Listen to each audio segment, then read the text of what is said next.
For the last 12 years, I've cultivated a fairly robust writing life. But 2 years of pandemic response led to a creative lull. I was worried I might never regain my lost momentum. So I decided to do something about that, and I'm inviting you along for the ride. Welcome to the Million Words Project.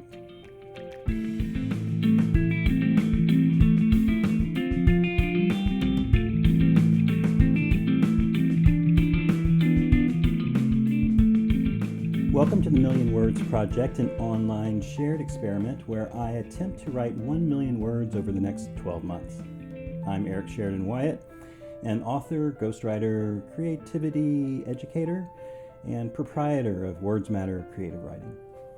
It's been a while since I produced any video or audio content, so I'm going to assume that most people who stumble across this video will be unfamiliar with me. In a departure from future episodes of the Million Words Project, I'll spend a moment to introduce myself. My main artistic pursuit is as a writer of literary fiction, with short stories published in a dozen national literary magazines and a handful of books you can find via online book retailers. If you search with my full name, but if you omit my middle name, you might find listings for the Eric Wyatt who's a jazz saxophone player, who's pretty cool, but it's not me. My most recent book is my novel, In Loco Parentis, and I'll post links to my books and other pertinent info in the show notes if you're interested. I received a Master's of Fine Arts in Fiction Writing from Queen's University of Charlotte, and for the last 10 years, I've been teaching classes on literature, fiction writing, and legacy writing. Through my business, Words Matter Creative Writing, I've helped hundreds of writers, would-be writers, and other creatives develop their literary and artistic projects through one-on-one instruction, mentoring, and guided self-publishing. For 2 years, I hosted the More Stories Creative Writing podcast back when podcasting was only about a third as cool as it is today.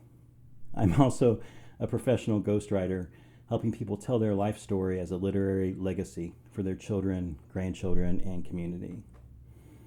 My creative and professional career was progressing with something resembling a slow-building competence until 2019.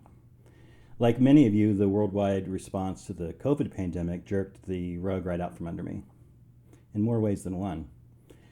Forward momentum was lost, and for 2 years that followed, I struggled to regain my creative rhythm. I felt like I was stuck in a creative black hole. I found it difficult to write and fatiguing to do the kinds of deep learning, self-development I'd been accustomed to. Like the world around me, my creative life seemed to be on pause. Finally, earlier this year, I began to regain some of my lost mojo. Clients for my services began to reemerge, which put some external pressure on me to get moving. And I found renewed passion for reviving and even deepening my work with others.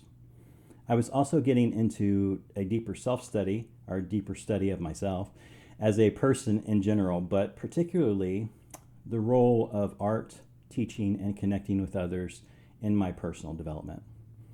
But in the midst of this rejuvenation and deep study, I found myself obsessed with the nagging feeling that I just wasn't doing enough. I'd rediscovered my passion and even began to rebuild my stamina for doing sustained creative and intellectual work, but even with renewed momentum and motivation, I couldn't quite shake the feeling that I was underperforming. I wasn't living up to my own self-imposed expectations. I came to realize this feeling of unease was based on two factors. The first factor was my own perception. I wasn't convinced that I was convinced that I wasn't writing enough. More dramatically, the critical voice inside me was saying I hadn't written anything in years. The second thing that was weighing me down, though, was the sheer size and scope of a couple of my creative and professional goals. Now, I'll get into some more details of the projects I'm currently working on in later episodes, but briefly, I had come up with some very worthy long-term goals for my creative, entrepreneurial, and intellectual, even spiritual life. But these goals were so big that they're going to take years, even a decade or more, of steady work to see them come to fruition. To put these two debilitating factors into a different context, I thought I was a slacker when it came to writing, and the only work I was accomplishing on a day-to-day basis only amounted to emptying a flooding boat with a teaspoon. Now, I'll address both of these self-inflicted wounds in a later video because they are indicative of the pitfalls that writers and other creatives find themselves in, so they deserve a deeper dive. For the purposes of this introduction, though, let me just say that after weeks of journaling, contemplation, and outlining various scenarios, and after hours of conversation with trusted individuals, I came up with a plan to write 1 million words in 12 months. I'll have lots to say about this million words project in the coming weeks, but for today, let me share with you the progress I've made so far.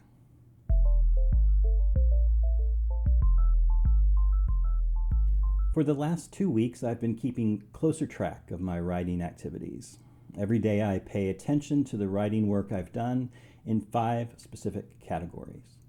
My modified morning pages, which is my name for daily journaling with a purpose. Client work, which is any writing I do as a ghostwriter or for a paying client. This includes only new words written, not editing, critiquing, or revising work for a client.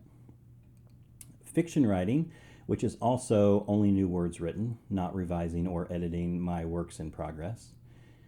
The 4th category is the life document writing, which is a massive, ongoing, multi-year project that I will explain more at a later time. And finally, other nonfiction writing, including writing for my business or platform, or any of several nonfiction projects I have in various stages of completion. I record each day's activity in a spreadsheet, except for the word totals in my journal, which I tabulate once a week. And by tracking, it allows me to have a concrete and visual representation of the progress I've made. Now, I divided my million word goal by 50 weeks because everyone deserves a couple weeks off in a year, don't you think? And that gave me a weekly goal of 20,000 words. As you can see, for the first 2 weeks, I've performed just above the weekly goal, with 1 week coming in at 23,700 and week 2 squeaking in over the line at 20,132.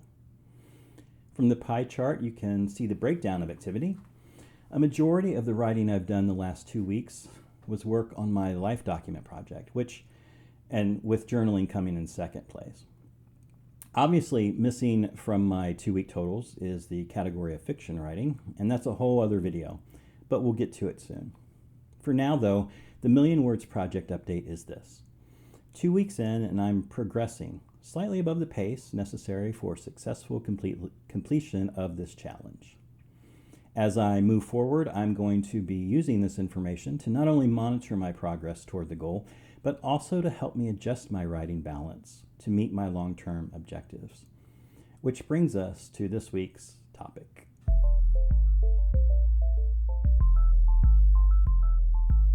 Since this is an intro video to the Million Words Project, and for many of you, an intro to me as well, today's format is a little different than what I expect future episodes to look like. The welcome section of this episode is longer than I suspect they will be in the weeks and months to come. What I hope to do is utilize this video series for 2 purposes. The first one is a little bit selfish in a sense. Producing these videos and making goals and progress public and sharing it with you will provide me with some external influence in the form of accountability. I'll be less likely to slack if I know I'm going to have to admit that in front of this camera. But I also intend to make this series helpful to writers, would-be writers, and other creatives, and really anyone who has a big project they feel inadequate to face, or anyone struggling to get their motor running again after the last couple of years. We can all use a little motivation and support, and hopefully you'll find that here. And who knows, maybe along the way I'll meet some new collaborators or clients, and we can build a little island of shared purpose and constructive community.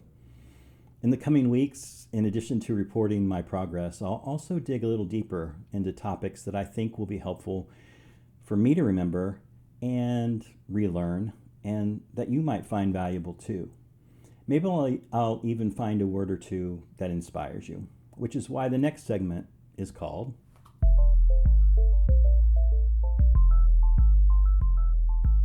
The subtitle of this Million Words project is Little Steps Lead to Big Results. One of the key points I've tried to instill in my creative writing students and clients over the years is a simple one. Even if you wrote 1 page a day, by the end of 1 year, you would have an average novel's worth of pages.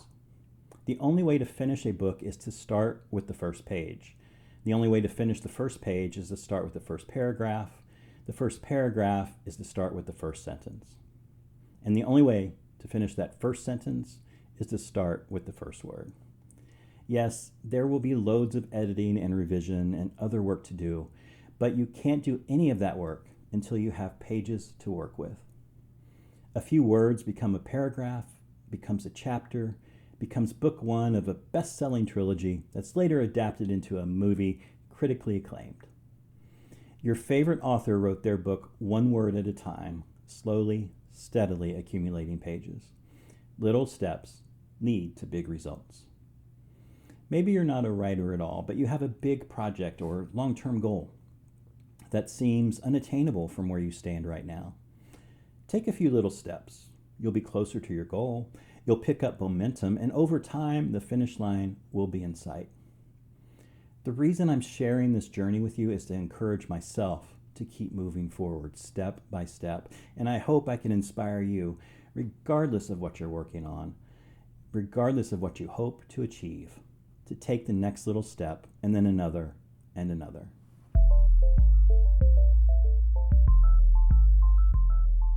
This week's takeaway is pretty simple. I'm going to write 1 million words over the next 12 months, and I hope you'll join me on this adventure.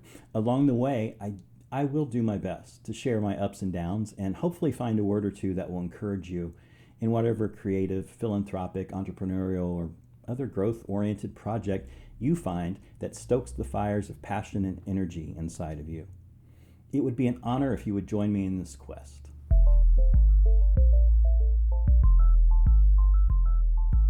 Finally, let me leave you with a couple of things to think about this week. Maybe you'll journal about it or bring it up as a topic of conversation with whoever you have in your life that you have those really good conversations with. Or maybe you'll just ask your subconscious to mull things over and get back to you when it has an answer. Here's my question for you though.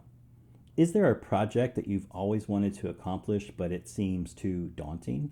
Maybe you've even started and stopped in the past, maybe even several times.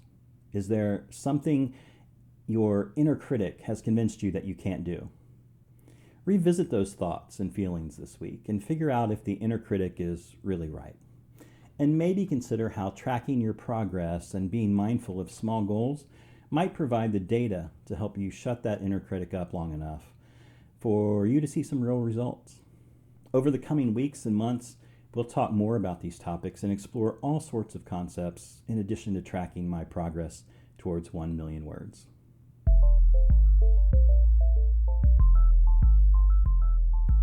Well, that's it for this first episode. If you've watched this far, you probably already know that it helps spread the word if you hit the like button or subscribe to this content.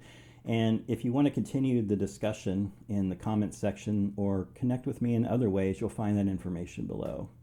Most importantly, if you know someone you think might find this content helpful, be sure to send them a link and let them know.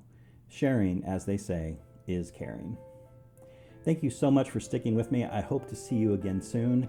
For now, though, remember that your words matter. Make them count.